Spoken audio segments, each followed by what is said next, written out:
శారదాపీఠం శ్రీ శ్రీ శ్రీ స్వరూపానందేంద్ర సరస్వతి స్వామి జన్మదినోత్సవ వేడుకలు 4వ చవితిలో చేయడం జరిగింది.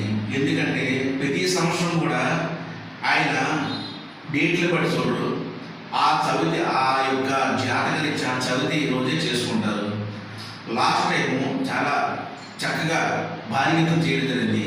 ఈ సంవత్సరం కరోనా మహమ్మారి వల్ల చాలా మటుగా రావద్దని చెప్పారు. అక్కడికి చాలా మంది జనాలు రావడం జరిగింది. ఈయన స్వామీజీ గారి ఆశీస్సులు తీసుకోవడం జరిగింది. ఆ ఆశీస్సులు ఇస్తూ చెప్పడం ఏం చెప్పారంటే, ఎక్కడ అక్కడే చేసుకుంటున్నారు, వాళ్ళకి సహకరించండి అని చెప్పడం జరిగింది. ఎందుకంటే నలుమూలల నుంచి, విశాఖపట్నం నలుమూలల నుంచి అన్నదానం కానీ వస్త్రదానం కానీ రకరకాల దానం చేసుకున్నారు. ఆ చేసుకోవడంలో ఆయనకి అదే ఒక ఆనందం అన్నారు. ఎందుకంటే విశాఖపట్నం ఎప్పుడు కూడా సస్యశ్యామలం ఉండాలి అనేది ఆయన యొక్క సందేశం ఇవ్వడం జరిగింది. ఇన్ఛార్జ్ వాస్తవం న్యూస్ ఛానల్ తెలంగాణ. గురు సాక్షాత్ పరబ్రహ్మ తస్మై శ్రీ గురవే నమః అని మనందరం అనుకుంటూ ఉంటాం. గురువు బ్రహ్మ ఎలా అవుతాడు అని అంటే, మనలో జ్ఞానాన్ని మనం చేయాల్సినటువంటి విషయం. విశ్వం పశ్యతి కార్యకారణతయ స్వస్వామి సంబంధత శిష్యాచార్యతయ తథైవ వికృతాధ్యాత్మనా భేదత అని శంకరాచార్య గారు దక్షిణామూర్తి స్తోత్రంలో 4 సంబంధాలు గ్రహించారు. కార్యకారణ భావం ఒకటి, ఈ వస్తువు తయారవడానికి దీనిలోంచి మట్టిలో ఉంచకుండా పుట్టింది అన్నట్టు. బంగారంలోంచి ఏదో కంకణాలు పుట్టి ప్రతి ఏటా స్వామి కంకణాలను వేసుకుని ఉంటారు. అలాగే ఇది కార్యకారణ భావం.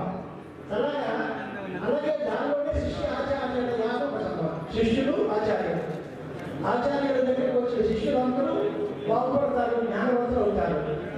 ఇంకా గురుతో పర్యాయం జరగకూడదు, వారి మీద భక్తి ఉండాలి. తర్వాత శిష్యులకి ఉపదేశం చేయాలి. ఆ శిష్యులు కూడా ఇదే మార్గంలో నడుస్తూ ఉంటారు. ఇప్పుడు మన స్వామివారి ఉత్తరాధికారులుగా శిష్యులుగా పీఠాధిపతులుగా ఉన్నటువంటి స్వాత్మానంద సరస్వతి స్వాముల వారి శిష్య స్వీకారానికి నేను వెళ్ళలేకపోయినా, గజవాడలో ఆ రద్దీలో నాకు ఈ శరీరం సహకరించి నేను రాలేకపోయాను, మనవి చేశాను. ఇప్పుడు వారిద్దరినీ కూర్చొని చూస్తుంటే మా ఒక చోట శంకరాచార్య వారు పక్కన సురేశ్వరాచార్య వారు బొమ్మలు ఉంటాయి. అలాగా ఒక పద్ధతి గురు శిష్యులు ఇద్దరు చూస్తున్నటువంటి ఒక ఆనందం మనందరికీ కలుగుతుంది. అలాంటి దీనిలో మన స్వామివారు చేసినటువంటి గొప్ప గొప్ప కార్యాలు చాలా ఉన్నాయి. ఋషికేశ్లో చంద్రమాసంలో చేస్తూ ఉండడం, అక్కడ వేదాంత ప్రవచనాలు చేయటం, తైత్తరీయ ఉపనిషత్తు మాండూక్య ఉపనిషత్తు మొదలైన గ్రంథ నిర్మాణాలు చేయటం, వేద పాఠశాల నడపడం, ఇంత భవ్యమైనటువంటి భవన నిర్మాణాలు చేయటం. ఇది నేను ముఖస్థుతిగా కాకుండా ఒక మాట అంటాను. స్వామివారికి అంతకు ముందు వారి గురువు దగ్గర నుంచి వచ్చినటువంటి ఆర్థిక స్తోమత కానీ పెద్ద పరివారం కానీ ఏం లేదు. ఆయన స్వయం కృషితోటి, ఆయన స్వయం శక్తితోటి మొత్తం ఈ పీఠానందరినీ తయారు చేసినటువంటి ఘనత స్వరూపానంద సరస్వతి స్వామివారికి. తర్వాత పూర్వం నుంచి వస్తుంటే దాని లేదు, ఏమీ లేని చోట తయారు చేయడం, ఇంతమంది భక్తులకి ఆదర్శంగా నడవడం, ప్రజలు భగవంతుడికి ఒక మంచి మార్గంలో నడపడం, తాను నమ్మిన సిద్ధాంతం ఎటువంటి సంకోచం లేకుండా, ఎటువంటి నిర్ణయంగా హాయిగా నిర్మోహమాటంగా లోకానికి చెప్పడం అనేది మన స్వామి గారి చూస్తూ ఉంటాం. ఆయన అనుకున్న విషయం ఒకటి చెప్పేస్తారు. అలాగే ఇక్కడ మనస్సు నిర్మలంగా ఉంటే వాకుకి దానితోనే వస్తుంది. మనకి పాపాలు కానీ పుణ్యాలు కానీ 3 రకాలుగా ఉంటాయని శాస్త్రం చెప్తారు. మనస్సుతో పుణ్యం సంపాదించవచ్చు, మనస్సుతో పాపము చేయవచ్చు. అలాగే శరీరంతో పుణ్యాన్ని చేయవచ్చు, పాపాన్ని సంపాదించవచ్చు. వాక్కుతో కూడా పుణ్యాన్ని పాపాన్ని కూడా సమకూర్చుకోవచ్చు. అలాగా మనోవాక్కాయములతో మన మనస్సులో గురువుల పట్ల అత్యంత భక్తిభావం ఉండాలి. వాక్కుతో గురువుని కీర్తించాలి. శరీరంతో గురువులు చెప్పినటువంటి పనులు చేయాలి. అలా త్రికరణ శుద్ధితో గురుభక్తితో మనం ఉంటే మనందరికీ సర్వవిధమైన శ్రేయస్సులు కలుగుతాయి. గురు శిష్యులు ఇద్దరు మనకి పరిపూర్ణంగా అనుగ్రహించి ఆశీర్వదించాలి అనేది ఈ జన్మదినోత్సవ శుభవేళ మనం స్వాముల వారికి విజ్ఞాపన చేయడం. అంతకంటే మనం చేయగలిగింది ఏముంది? అద్వైత శ్రద్ధ, ధర్మ రక్షణం ఇది ప్రధానం. ఎప్పుడైతే మన ధర్మాన్ని మనం కాపాడుతూ ఉంటామో అది మనకి రక్షిస్తుంది. మన ధర్మాన్ని మనం వదిలేసాము అంటే మనకి రక్షణ దొరకదు. అందరికీ తెలిసిన మాట ధర్మం రక్షణ రక్షిత. ఒక్క ఉదాహరణ చెప్పి నేను ముగించేస్తాను. విశాఖపట్నం సముద్రం తీరం, సముద్రం నిండా నీరు ఉంది, కానీ ఆ నీటిని తాగేస్తారు వరకు మనకి ఉపయోగపడదు. కానీ అదే సూర్య భగవానుడు తమ కిరణాలతో అక్కడ ఉండే నీరుని తీసుకొని వర్షిస్తే ఆ వర్షం పడినటువంటి నీరు మనకి సాగునీరుకి తాగునీరుకి ఉపయోగపడుతుంది. సస్యశ్యామలంగా రైతులందరూ చక్కగా పంటలు పండిస్తారు, మనకి అండసరుగుతుంది, తాగడానికి నీరు ఉంటుంది, అన్నీ ఉన్నాయి. అలా సూర్యుడితో నాకు పని ఉందండి, సముద్రం మా ఇంటి పక్కనే ఉంది అంటే దాన్ని మనం ఏమీ లాభం పొందలేం. ఆ శాస్త్రం చెప్పిన మాట అంటే ఆ సూర్యుడు ఎవరు అంటే గురుమూర్తి. అనంత వేదవాంగ్మయం సముద్రం లాంటిదైతే ఆ వేదాంత రహస్యాలన్నింటినీ సద్గురువులు వాళ్ళు స్వీకరించి శిష్యుడికి ఎప్పుడు అవసరమో అప్పుడు వారికి ఎంత అవసరమో ఎలా చెప్తే తెలుస్తుందో ఆ రకమైన ఉపదేశాలు చేస్తారు. కాలమానాన్ని బట్టి ఒకే ఉపదేశం అన్ని చోట్ల పనికిరాదు. ఒకే ఉపన్యాసం ఏ ఉపన్యాసంలాగా అస్తమానం ఆన్ చేసేస్తే అన్ని ఉపన్యాసం అందించారు. ఎక్కడ ఎవరికి ఏం చెప్పాలి అనేది తెలుసుకుని వాళ్ళ స్థాయిని బట్టి వాళ్ళకి చెప్పే మార్గాన్ని సూచించి వాళ్ళని నడిపేయడం, తద్వారా లోకక్షేమం చేయడం అనేక రకాలుగా 2 తెలుగు రాష్ట్రాల్లో పరిపూర్ణమైనటువంటి ఆచార్య స్థానాన్ని పొందినటువంటి మన స్వామి వారు ఈ తెలుగు ప్రజలనే కాక యావత్ భారత ప్రజల్ని అందరినీ కూడా ఆశీర్వదించాలి అని మనసారా కోరుకుంటూ, ఉపన్యాస వేదిక కాదు, గురుభక్తి ప్రకటించడానికి ఒక అవకాశం. పాదపూజ చేశారు, రుద్ర ప్రసిద్ధి నామాలతో చక్కగా పూజ చేశారు. సాక్షాత్తు శివస్వరూపం గురువు అంచేత నమ్మకంలో ఉండేటువంటి 300 నామాలకి రుద్ర ప్రసిద్ధి నామాలు అని పేరు. ఆ నామాలతో పాదపూజ చేశారు మన స్వామివారు. ఆయన చేస్తే మనందరం చేసేదే లెక్క, ఆయన ఏం దిగేది అనుకోకలేదు. పరిపూర్ణంగా అందరి ప్రతినిధిగా ఆయన గురు పూజ పాదుకా పూజ చేస్తే మనందరం కూడా ఆ పూజా ఫలాన్ని మనం అనుభవించిన వాళ్ళు అవుతాం. మన భక్త స్పరిశ దర్శన అని మాట ఉంది దేవి భాగంలో. ఆ మొదలతో 15 శ్లోకాలు ఉన్నాయి వరుసగా. ఎలాంటి పాపాలు చేసిన వాడైనా సరే నా భక్తుల యొక్క స్పర్శ లేక మా భక్తుల యొక్క దర్శనం చేస్తే వాళ్ళందరూ కృతార్థులు అవుతారు. అలాగా వారు మనందరికీ గురుస్థానంలో ఉన్న ఆయనకి శిష్యులు కాబట్టి ఆయన చూడటం, ఆయన చేసే పూజా విధానాన్ని మనం చూడటం, దానివల్ల మనందరూ శ్రేయోపరతం అవుతాం. మనందరికీ సద్గురు కటాక్షం కలిగి అందరికీ అభివృద్ధి కలగాలని, చంద్రాలే ఈ ఈటి బాధల రోజు మనం బయటపడాలని, వాతావరణం అంతా మనకి శుభకరంగా తయారై అందరికీ క్షేమాన్ని ఇచ్చి ఆరోగ్యాన్ని ఇచ్చి అందరినీ ఆశీర్వదించాల్సిందిగా గురుమూర్తికి నమస్కారాలు చేస్తూ హర పార్వతీ హర హర మహాదేవ.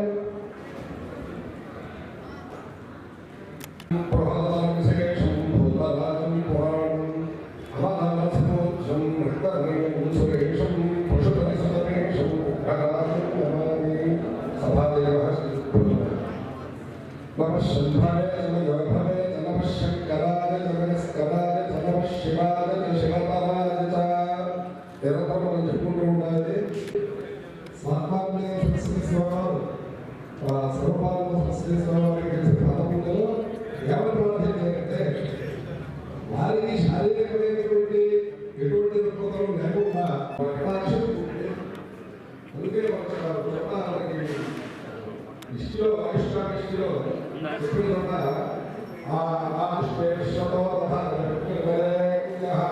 ఇలాంటి ఆయుష్పూర్వకులు కనిపిస్తారు. అది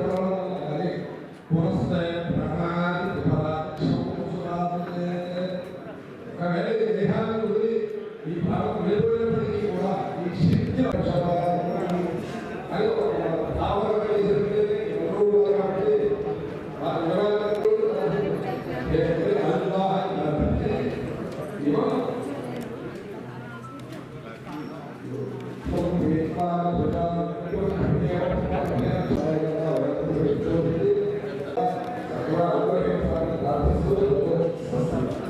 వారి అంటూ ఉంటారు.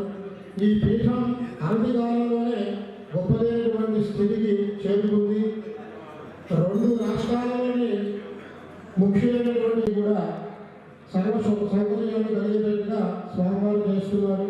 అంతేకాకుండా గోపూజ అనేటటువంటి చాలా ముఖ్యమైన గోపోషణమైనటువంటిది, దాన్ని కూడా ఇక్కడ చేస్తున్నారు. ఋతుసాగర పర్యంలో గోబ్రాహ్మణే శుభం భవతు వేద పాఠశాలను కూడా పెట్టి ఇక్కడ ఆ మత సంరక్షణ అంటే ఏమి ధర్మ మార్గాలు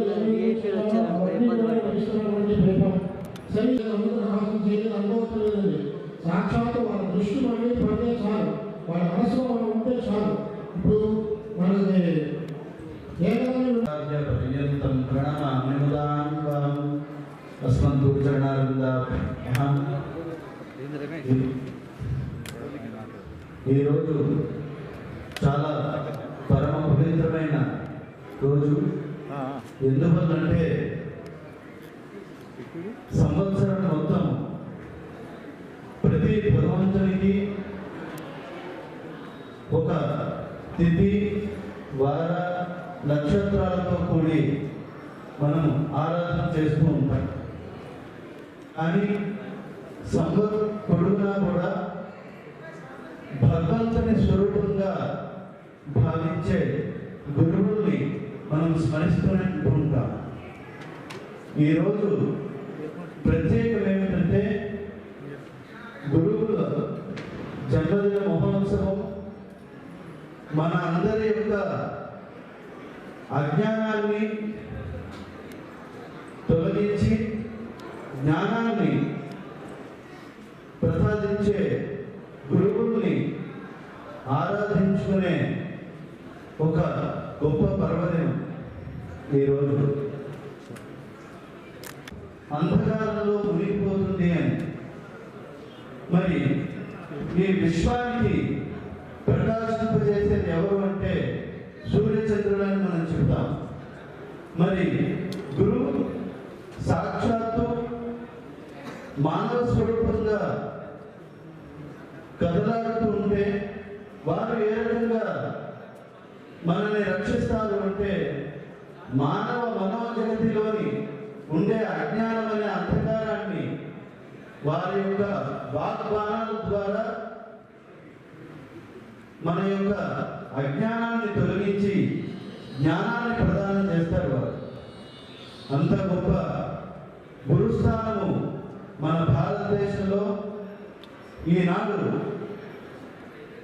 ఉభయ రాష్ట్రాలే కాదు, దేశంలోనే అదు ఉత్తరాఖండ్లో ఋషికేశ్లో ప్రతి సంవత్సరము చాతుర్మాస దీక్ష నిమిత్తము శంకర్ భాష్యాన్ని నిత్యము పారాయణ అధ్యాపన చేస్తూ అక్కడ జరిగిన వేదాంత సంభాషణని, వేదాంత విషయాలని ఒక గ్రంథ రూపకంగా తీసుకువస్తూ ప్రతి ఒక్కరికి పండితులకైతే పాండిత్య విషయము, సామాన్యునికి సామాన్యుల ద్వారా సామాన్యంగా ఆ శంకరుని యొక్క భాష్యాన్ని సరళీకృతం చేసి విశాఖ శ్రీ శారదాపీఠము ఎన్నో సందర్భాల్లో అనేక గ్రంథాలు, తైత్తిరీయ ఉపనిషత్తు కానీ, భగవద్గీత, ఉత్కృష్టమైన భగవద్గీతని కూడా శంకర భాష్యాన్ని ఎక్కడ చిన్న పొరపాటు కూడా లేకుండా ప్రతి ఒక్కరికి దగ్గరవ్వాలి, ప్రతి ఒక్కరిలోని వేదాంతం యొక్క పరిజ్ఞానం ఉండాలి అని స్వామివారి సంకల్పి మాండూక్యోపనిషత్తు అనే శ్రీ శారదాపీఠం గురువుల యొక్క ఆశీస్సులతో ఈనాడు అనేక మంది పండితుల యొక్క కరవాలంగా అది ఉన్నది. ఇక విశాఖ శ్రీ శారదాపీఠము ఒక విలక్షణము, ఒక విశేషమైన స్థానంలో ఉన్నది అంటే మా గురువులు శ్రీ శ్రీ శ్రీ స్వరూపానందేంద్ర సరస్వతి మహాస్వామి వారి యొక్క సంకల్ప బలం. ప్రతి సంవత్సరము అనేక ధర్మ కార్యాలైతే కానీ, సామాజిక సేవా కార్యక్రమాలైతే కానీ ఈనాడు యావత్ భారతదేశం అంతా విశాఖపట్నంలో శారదాపీఠం వైపు చూస్తున్నదంటే గురువుడి యొక్క అనుగ్రహం.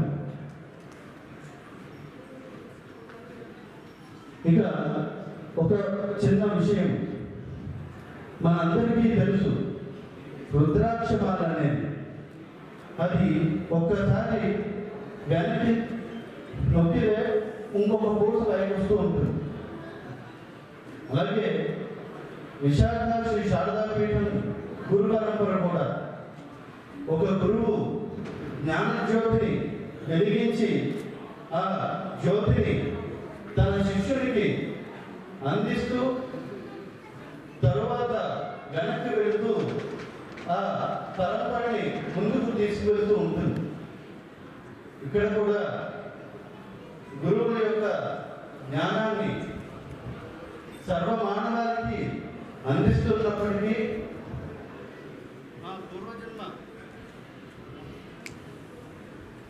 పూర్వజన్మ సుకృతం చేత వారి యొక్క నాకు లభించడం అనేది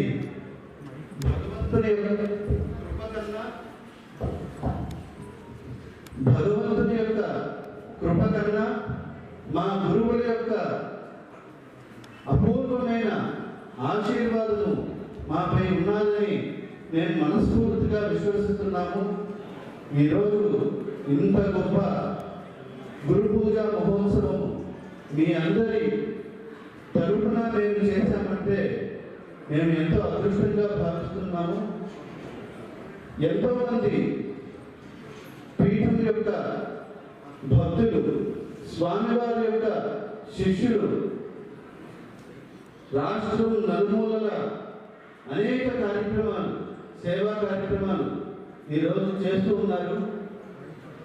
దురదృష్టవశాత్తు కోవిడ్ కారణాల రీత్యా నేనే గురువుల యొక్క జన్మదినోత్సవ వేడుకల్ని మీ ప్రాంతాలలో మీ రాష్ట్రాల్లో జరిపించవాలని మేము ఆదేశించాము.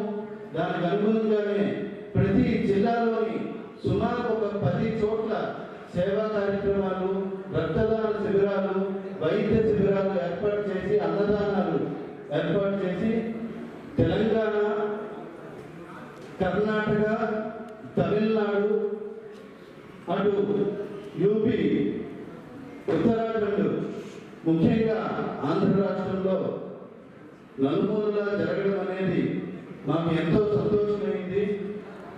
ఈరోజు ప్రత్యక్షంగా భక్తులు స్వామివారిని దర్శించుకోలేనప్పటికీ సామాజిక మాధ్యమాల ద్వారా కానీ, టీవీ ప్రసారాల ద్వారా కానీ వీక్షించే భాగ్యం వారందరికీ కలిగింది అంటే భగవంతుని యొక్క కృప కన్నా గురువుల యొక్క కృప నిండుగా మెండుగా ఉన్నదని మేము భావిస్తూ, స్వామివారి యొక్క ఆశీస్సులు మాపై, పీఠం యొక్క ట్రస్ట్ సభ్యులపై, పీఠ పరివారంపై, ముఖ్యంగా స్వామివారి యొక్క శిష్యగణాలందరిపై ఉండాలని మనస్ఫూర్తిగా గురువుల్ని ప్రార్థిస్తూ ముగిస్తున్నాను. నారాయణ నారాయణ నారాయణ. భగవత్పాదం శంకరం లోకశంకరం, శంకరం శంకరాచార్యం కేశవం బాదరాయణం, సూత్ర భాష్య కృతో వందే భగవంతో శ్రీ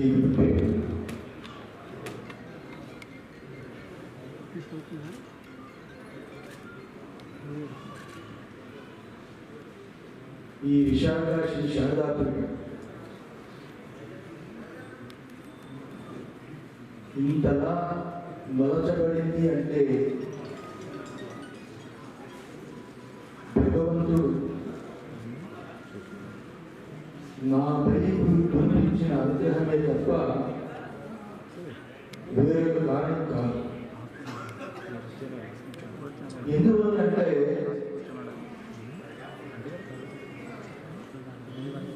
నాకు ఈ శరీరం వచ్చిన దగ్గర నుంచి ఇప్పటి వరకు ఆలోచిస్తే విశ్రాంతి లేని ఒక జీవన గమ్యాన్నే భగవంతుడు నాకు సూచించాడు. ఈ విశాఖ శ్రీ శారదాపీఠం ఒక ఆషామాషిగా నిర్మాణం జరిగిన పీఠం కాదు. ఎవరో అందించిన వ్యవస్థ కాదు. చాలా చిన్నతనంలోనే తెలిసి తెలియని వయసులోనే తల్లిని, తండ్రిని, ఇంటిని అన్నింటినీ వదిలిపెట్టి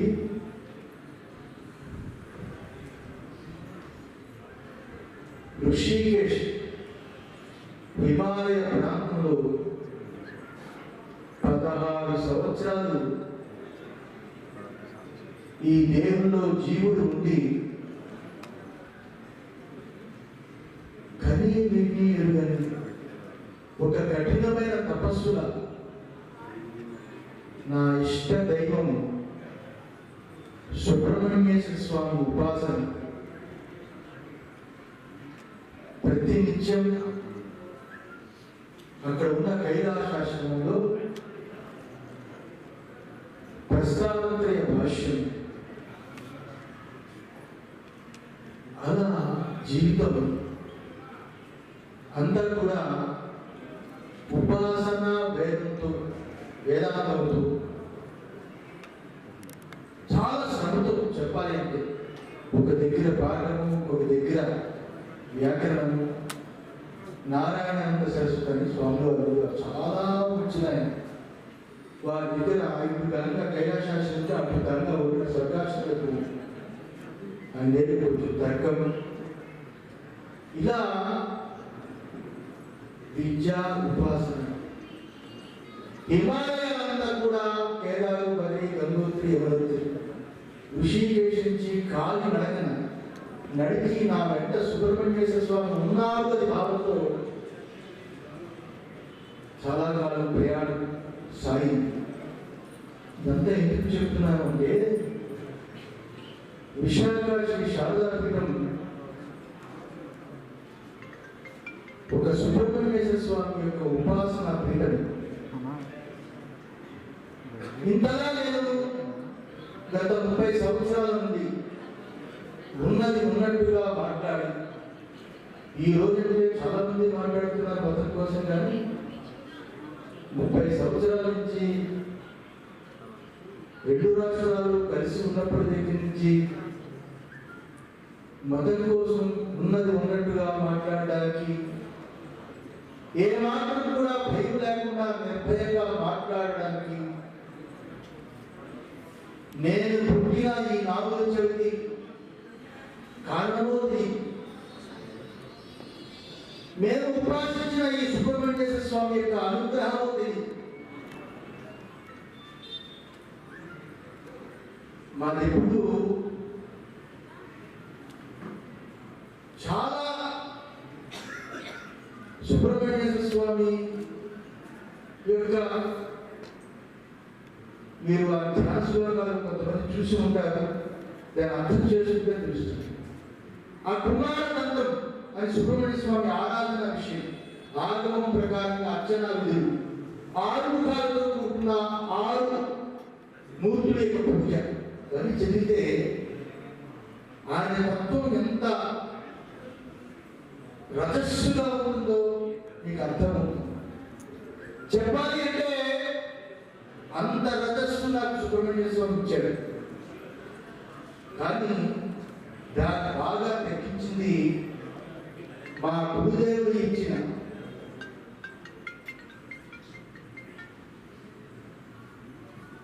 నాకు పూర్తి స్థాయిలో అనుగ్రహించిన కర్ణాటకలో ఉన్న కోడే నరసీపూర్ సచ్చిదానంద సరస్వతి స్వాముల వారు నిండు సభలు నిర్భయంగా చెప్పాలి అంటే ఒక అవస్థాత్రయ ప్రక్రియ, ఒక కార్యకారణ ప్రక్రియ, లేదా సామాన్య విశేష ప్రక్రియ, అనన్యతత్వ ప్రక్రియ, ఎన్నెన్నో ప్రక్రియలతో నా హృదయంలో, నా గుండెలో ఉన్న ఆ సాక్షి రూపమైన పరమాత్మ దర్శించే అదృష్టాన్ని నా గురుదేవుడు ఇచ్చాడు. నాకు భయం అంటే తెలియదు. ఇంత పీఠము తెలియదు అంటే నా గురుదేవుడు ఇచ్చిన కృప, నా దైవం, నా ఉపాసన, దేవత. దేవతను అనగానే అందరి గుడిలో ఉన్న ఆ పరమాత్మ స్వరూపమే సుబ్రహ్మణ్యేశ్వర స్వామిగా ఆరాధన చేస్తుంటారు. ఒకవేళ ఓంకార ఉపాసన చేసిన ఆ ఓంకారం నుంచి ఆ పరమాత్మనే ఆ సుబ్రహ్మణ్య స్వామి యొక్క అధ్యాయ పురుషుడు ఆ రూపంగా కనిపిస్తాడు అనుకుంటారు. అంత అవినాభావ సంబంధంతో ఇప్పుడు ఇంతమంది మాట్లాడిన ఆ స్వామితో ఉన్నట్టుగా మనసు పెట్టుకుంటారు. అంతలాగా నిజమే ఉంటుంది ఆ మనసు.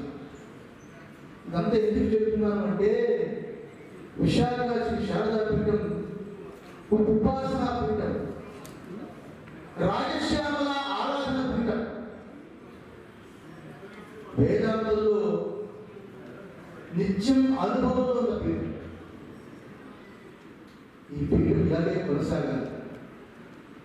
మా తరం తర్వాత బాలస్వామి తర్వాత ఆయన తర్వాత ఆయన శిష్యుడు, ఇలా ఉపాసన. మా బాలస్వామి కూడా చాలా గ్రహణాలు, అలాంటప్పుడు నదిలో నాది వరకు ఉండి ఎంతో ఉపాసన చేసిన రోజులు ఉన్నాయి. హరిద్వారు, ఋషికేశం, కాశీ, ఇంత కాదు కఠినమైన ఉపాసన వారితో కూడా చేయించాడు. నా చిన్నతనం నుంచి, అతని చిన్నతనం నుంచి ఎన్నెన్నో గ్రహణాలు వచ్చు, ఉపాసన విధానాలు వచ్చు, అన్ని రకాలు మా బాలస్వామితో చేయించారు. ఎందుకంటే ఈ పీఠం ఒక ఉద్యమం ధర్మం కోసం, ముఖ్యంగా వైదిక ప్రవృత్తి గల బ్రాహ్మణ్యం కోసం నిత్యం పోరాడుతూ పాటుపడుతూ. ఎందుకంటే ఆ వైదికంతో కూడిన బ్రాహ్మణ్యం నిలబడినప్పుడు హిందూ మతం నిలబడుతుంది. కేవలం కాషాయంగా పట్టుకున్నంత మాత్రం హిందూ మతం నిలబడదు. అది ఒక భ్రమ. ఇప్పుడంటే జెండాలు వచ్చాయి కానీ పైగా చొక్కా కూడా లేకుండా శిఖా ఎదురు మీద కనిపిస్తూ ఒక మామూలు సామాన్యంగా ఉంది. బ్రిటిష్ వాళ్ళ కాలం నుంచి ఈ దేవాలయ వ్యవస్థ కానీ, వేదాలు కానీ, శాస్త్రాలు కానీ, తర్కం, వ్యాకరణం, మీమాంస ఇన్నిటిని రక్షిస్తూ హిందూ మతాన్ని రక్షిస్తుంది ఎవరు? ఆ వైదిక బ్రాహ్మణుడే కదా. అది లేకపోతే ఈరోజు కాషాయ జెండంతో భారతం మా మతం చెప్పడానికి సోషల్ మీడియాలో అవ్వచ్చు, ఇంకోటి అవ్వచ్చు, అరుపులు కేకలతో ఏదో మతాన్ని ధరిస్తున్నాం, మతాన్ని రక్షిస్తున్నాం అని చెప్తే వీళ్ళందరికీ ముందు ఆహారము, అధిష్టానము, ముందు నిలబడే ఏకైక జాతి వైదిక బ్రాహ్మణ జాతి. అది లేకపోతేనే ఇన్ని శాస్త్రాలతో కూడుకున్న ప్రపంచ దేశం అంతా కూడా మా వైపు చూస్తున్న హిందూ మతం వాటి వల్ల నిలబడుతుంది. కానీ ఏదో రూపాలు, ప్రతిరూపాలు వీటి వల్ల నిలబడదు. ఇది జ్ఞానం, అది మర్చిపోకూడదు. రూపాలు, ప్రతిరూపాలు ప్రపంచమంతా ఉన్నాయి, విలక్షణంగా ఉంటాయి పద్ధతులు. కానీ దాని మీద ఆధారపడి భారతం ఉంది, విజ్ఞానం మీద ఆధారపడి ఉంది. ఆ విజ్ఞానం మన ఉపనిషత్తులు ఇచ్చాయి. దానిని బయటకు తీయడానికి ఈ భూమి మీద ఉన్న ఇప్పుడు మానవ ప్రాణులకి గుర్తుందో లేదో తెలియదు కానీ మేధావులకి అందరికీ తెలుసు. ఆది శంకరుడు లేకపోతే ఈ భారత భూమి ఏమైపోయేది? ఆది శంకరుడు లేకపోతే ప్రపంచానికి వెలిగించి ఆత్మజ్ఞానం, ఉపనిషత్తులు బోధించే జ్ఞానాన్ని, ఉపనిషత్తులు బోధించే విజ్ఞానాన్ని భగవంతుడు ఎక్కడ ఉన్నాడు అంటే దానికి సమాధానం ఏకైక శంకరాచార్యులు మాత్రమే చెప్తారు. ద్వైతం, విశిష్టాద్వైతం, నేను ఏమి చెప్పలేదు. ప్రపంచమంతా ద్వైతమనాలి, కానీ భారతదేశం మూలాల నుంచి తీసుకొచ్చి వెలుగు తీసుకొచ్చి ఇది ద్వైతం కాదు, ప్రపంచమంతా ఒకే స్వరూపము, పరమాత్మ స్వరూపము, అద్వైత స్వరూపము అని ఎన్నింటి చాటే ఏకైక జ్ఞానమూర్తి దక్షిణామూర్తి అవతారము ఆదిశంకరాచార్య వారు. అటువంటి ఆదిశంకరాచార్య వారి యొక్క ఆలోచనని పులికి తెచ్చుకుని విశాఖాక్షి శారదాపీఠంగా పులుపు వస్తుంది. ఇది సామాన్యమైన పీఠం కాదు. విశాఖాక్షి శారదాపీఠం మీద ఎంతో అపోహ ఉండొచ్చు. ఇది ఉపాసన పీఠం. సాక్షాత్తు సుబ్రహ్మణ్యేశ్వర స్వామి నడయాడే పీఠం. ఎంతో మంది మహాత్ములు ఇక్కడ 5 రోజులు 6 రోజులు ఆత్మజ్ఞానం గురించి చర్చించే పీఠం ఇది. ఈ రోజు విశాఖాక్షి శారదా పీఠానికి 2 రాష్ట్రాలే కాదు, యావత్ భారతదేశంలో ఎంతో మంది భక్తులు ఉన్నారు.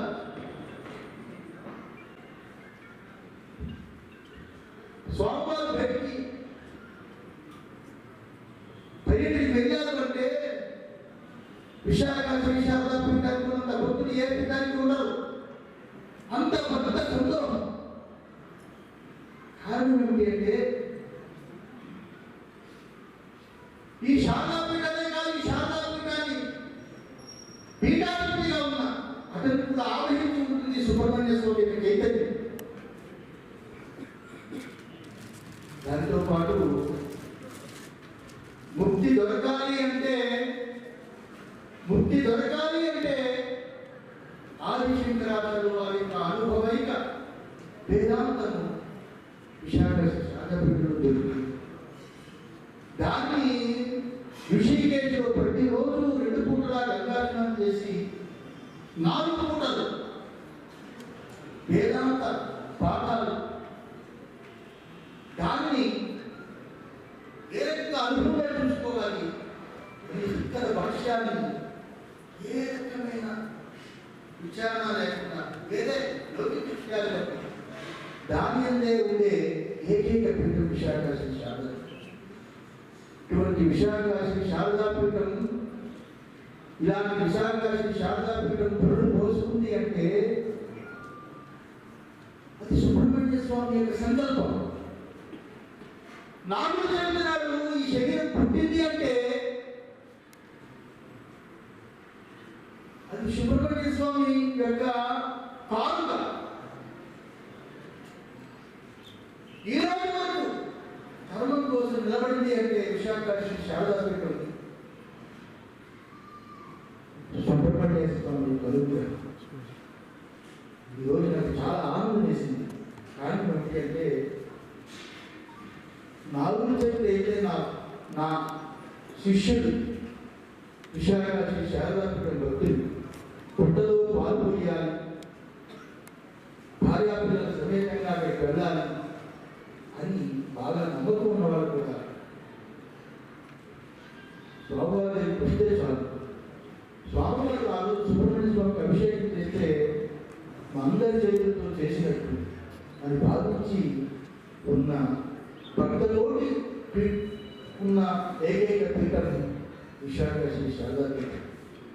బాలస్వామి చెప్పినట్లు అందరికీ బాలస్వామి చెబుతూ ఎవరి జిల్లాలో, ఎవరి గ్రామంలో, ఎవరి పట్టణాల్లో, ఎవరి రాష్ట్రంలో వాళ్ళు అక్కడక్కడ కార్యక్రమాలు పెట్టి నాకు ఉండండి, కానీ ఈ కరోనా సమయంలో ఎక్కువ రద్దీ వద్దు అని చెప్పడం చేత చాలా చోట్ల ఈ కార్యక్రమాన్ని నడిపిస్తున్నారు. ఈ విశాఖాక్షి శారదాపీఠానికి సుబ్రహ్మణ్య స్వామి యొక్క అనుగ్రహం ఉంది, ఆదిశంకరాచార్య వారి యొక్క వేదాంతం ఉంది. కనుక దీనిని ఎవరు పెంచనక్కర్లేదు. ఈ విశాఖాక్షి శారదాపీఠానికి పెంచడానికి మానవుడు సరిపోడు, దీన్ని భగవంతుడే పెంచుతాడు. అటువంటి భగవంతుడి యొక్క సంకల్పంతో ఇంత నిర్మాణమైన విశాఖాక్షి శారదాపీఠానికి పీఠాధిపతిగా అవ్వడం మాకు చాలా సంతోషమైంది. మీ అందరికీ కూడా నిత్యం మేము చేసే అనుష్ఠానం చెప్పాలి అంటే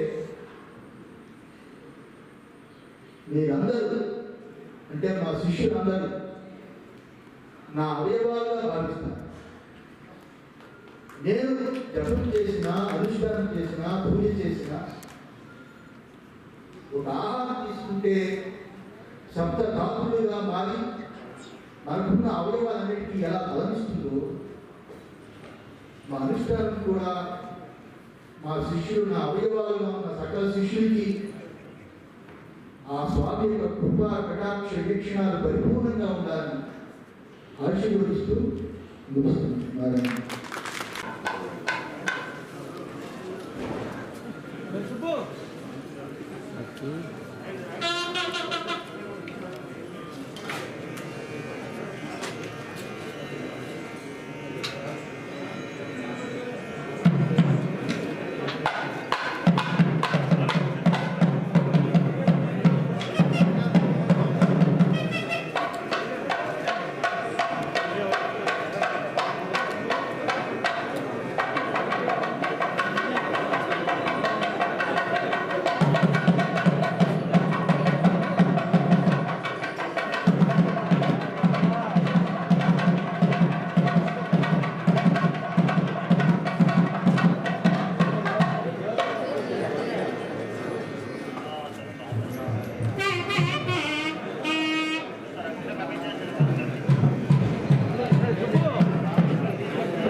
ఓం శాంతి శాంతి శాంతి.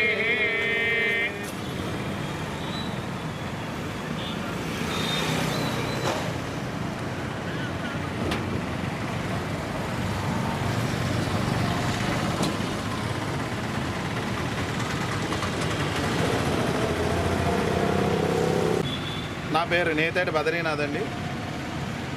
విశాఖ అర్చక పురోహిత సమైక్య సంబంధించి అర్బన్ కమిటీకి సంబంధించి అధ్యక్షుడిని మాట్లాడుతున్నాను.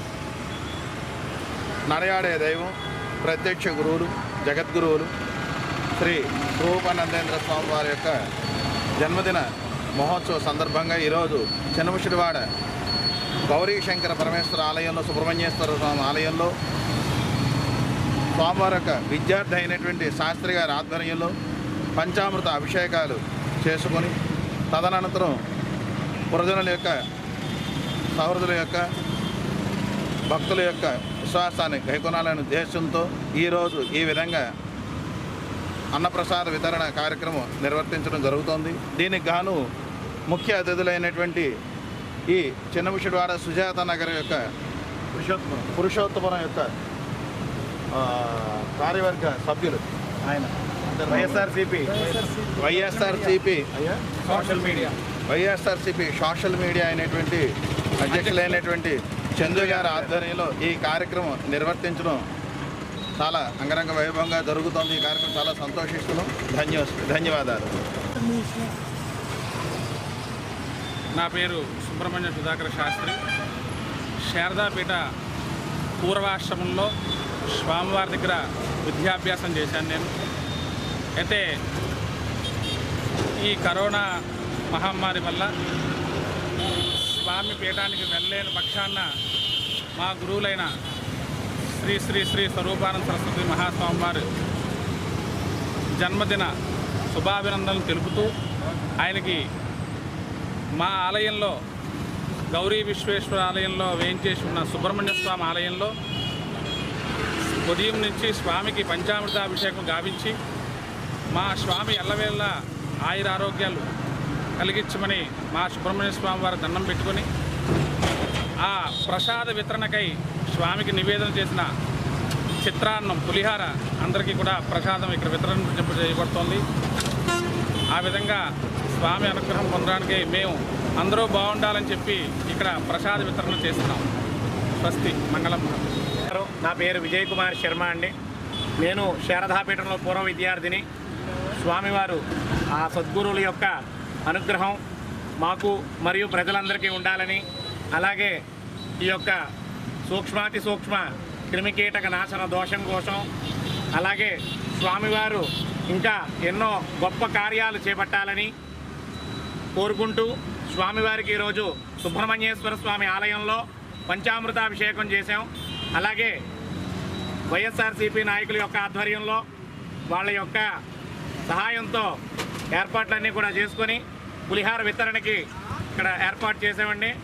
అలాగే ఏపీ పురోహిత బ్రాహ్మణ సమైక్య నుంచి కూడా మేము విశాఖ జిల్లా అర్బన్ కమిటీగా ఉన్నామండి. కాబట్టి ఈ కార్యాన్ని చేపట్టాం. ఇలాగే గొప్ప గొప్ప పనులన్నీ కూడా చేయాలని చెప్పేసి బ్రాహ్మణులందరినీ కూడా కోరుకుంటూ సెలవు తీసుకుంటున్నాను. నమస్కారం. ఆంధ్రప్రదేశ్ పురోహిత బ్రాహ్మణ సమైక్య ఆధ్వర్యంలో జగద్గురు స్వరూపానంద సరస్వతి గారి జన్మదిన వేడుకలు అంగరంగ వైభవంగా జరిగాయి. ఈరోజు ఆయన జన్మదిన సందర్భంగా ఇక్కడ బ్రాహ్మణ సంఘాల తరపున దేవుడికి నైవేద్యం ఇచ్చిన ప్రసాదాన్ని ప్రజలందరికీ కూడా అన్నప్రసాదం కింద అందజేస్తున్న మా గురువులు పూజ్యులు అయిన బ్రాహ్మణులందరికీ కూడా నా తరపున ప్రత్యేకమైన ధన్యవాదాలు. మీ పేరండి? నా పేరు చంద్ర. ఎవరికి కొద్దిగా ఇచ్చినట్టు పెట్టండి. ఎవరు వస్తే లైన్లో ప్రసాదం ప్రసాదం ఉన్నారు కదా. రండి.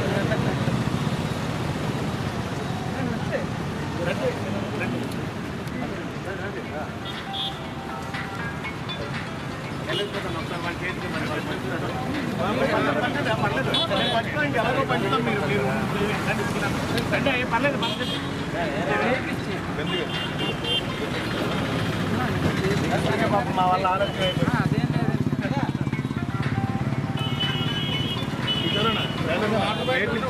రైల్లో వాళ్ళకి ప్లేట్